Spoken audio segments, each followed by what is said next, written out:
मराठा आंदोलक मनोज जरांगे पाटिल एक बार फिर सोमवार दोपहर 12 बजे से अंतरवाली सराटी में आमरण अनशन पर बैठने वाले हैं। चूंकि वे विधानसभा चुनाव से पहले अनशन करेंगे, इसलिए शिंदे सरकार की टेंशन बढ़ने वाली है।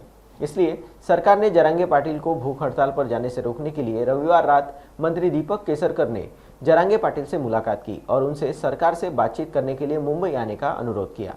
रविवार को केसरकर अंतरवाली सराटी पहुंचे। उन्होंने मनोज जरांगे पाटिल से कई मांगों पर चर्चा की। मुलाकात के बाद मीडिया से बात करते हुए केसरकर ने कहा कि मुख्यमंत्री ने आपसे 3 घंटे बात की। आरक्षण का श्रेय मनोज जरांगे को ही जाता है।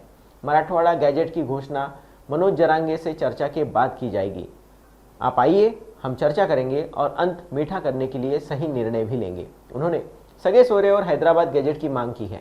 केसरकर ने यह भी कहा कि मनोज जरांगे से मुंबई आने का अनुरोध किया गया है। सर, रेकॉर्ड पूर्णपणे आदरणीय शिंदे साहेबांनी तयार केलं आणि हे मनोज दादांच्या सांगण्यावरून केलं ही फार मोठी अचिव्हमेंट आहे। एवढी मोठी मोमेंट कधी झालेली नव्हती।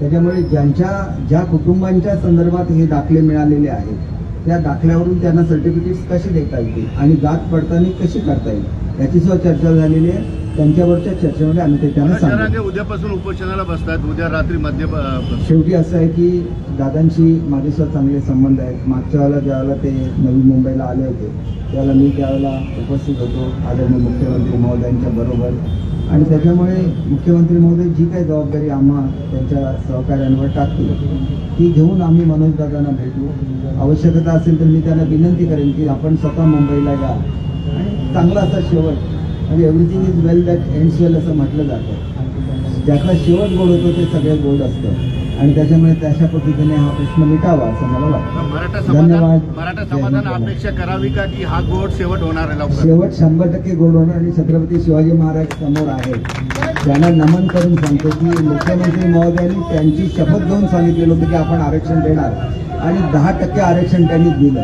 एवढा मोठा सर्वे करू। थँक्यू।